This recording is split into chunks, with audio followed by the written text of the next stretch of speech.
Remember, Kimi Raikkonen won Ferrari's last Drivers' Championship. That was in 2007. That's a long time ago. So he served the team really well, and he is, you know, deserving of this particular contract extension, which will take him into 2018. So that's it for Kimi Raikkonen. Congratulations to you on your new deal. We're still talking Formula One, Cecilia. Nico Rosberg, since you're so eager to talk about Nico Rosberg, I don't know, why are we talking about him? He's retired. Yeah, he's retired, but then, you know, when someone come up and is trying to bring in something different, you know, to a team and all that. He's a German, and the fact that his silver car was one of those, you know, something you dream about as a child.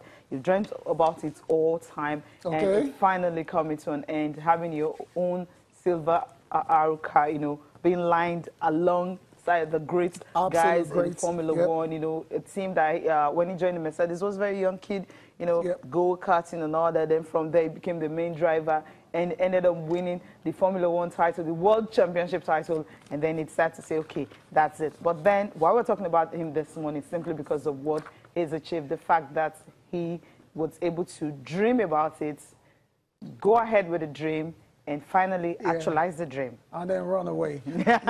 But seriously speaking, this is immortality right here for Nico Rosberg, and to have your title-winning car, you know, go on display in the Mercedes-Benz Museum. I mean, that says it all there. It's going to be there, and people, fans, car race fans, will have the opportunity to always go there once in a while to check that car out. So Nico Rosberg, a lot of people still don't understand why you could just, you know, decide to go away from the sport after winning, you know, your first title. But it is what it is. It was fierce.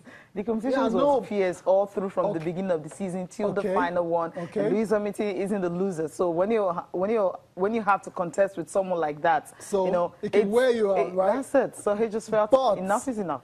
But Cecilia, we'll just stay still. We can wrap up on this on the segment.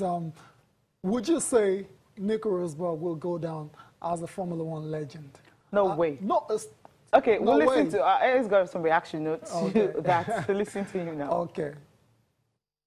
Yeah, it's a special day for me because I came here as a 14-year-old when I was in the Mercedes-Benz McLaren Junior program, go-karting, and I saw this historic lineup of you know, the legendary Mercedes Silver Arrows, and now to have my own Silver Arrow at the end of this row right here with the car from Mika Häkkinen right behind me.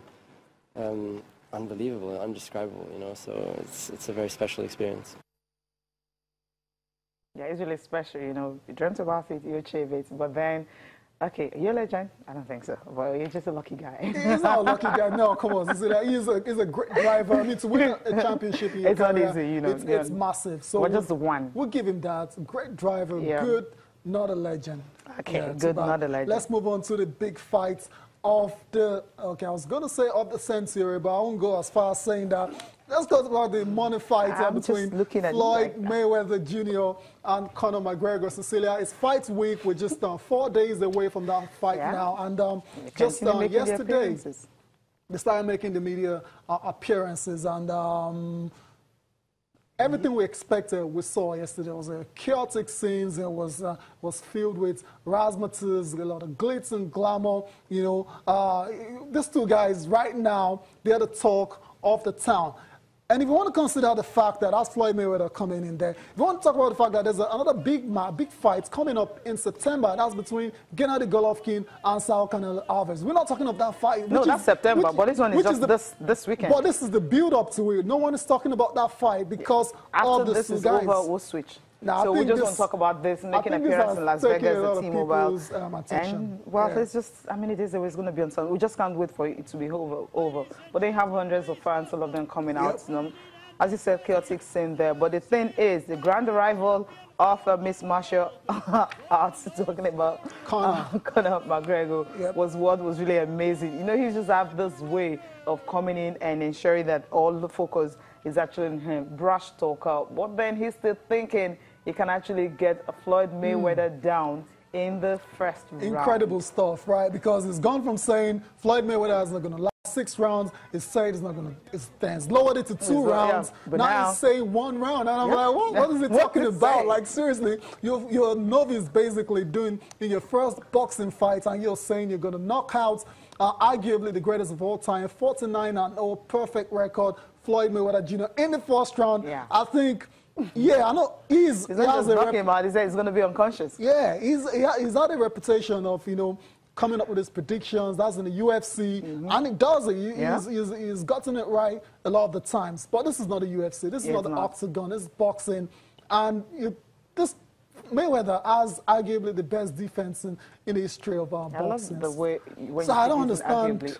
I don't know. Is it just to promote the fights, or is it? Maybe his confidence is building, especially, you know, you talked about the fact that the betting in Las Vegas and all that, how they were trying to describe the eclipse in the US and also, you know, the fight and the how it's going to last and all that. I think what the betting word is giving him, just maybe that's where he's getting his confidence from, because it's like as the build-up is continuing, he's having more confidence from 6 to 2, and now unconscious in just 1 round. Okay, all right, you know, we'll listen to both of them, you know, just as usual, talking.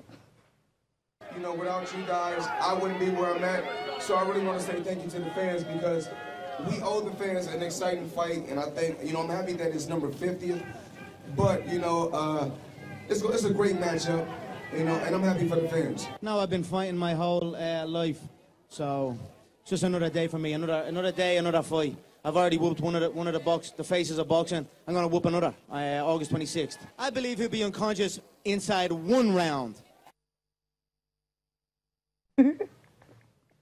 Yeah, I love that. You know, he said that and he had to shift and look at everybody and say, I hope you guys believe me, right? I mean, trying to get confirmation from the huge crowd there. But then, is it really possible? Floyd Mayweather unconscious in 1 round. I've never seen that. Yeah, you know, he's never been defeated and all that. So this is the guy he's talking about. A boxer. It's not just shouts. Absolutely, that's some shouts. Anybody. Yeah, not just anybody, like you said. So Floyd Mayweather. Incredible. I mean, that kind of confidence level, I don't know where he's getting it from. I will wish Conor McGregor all the best as he takes on the best ever Floyd Mayweather. That's on Saturday at the T-Mobile Arena in Las Vegas. We need to go on a break now. When we come back, we will be talking about the Afro basket going on in Bamako, Mali, and it will be all about the D-Tigers and their impressive run so far.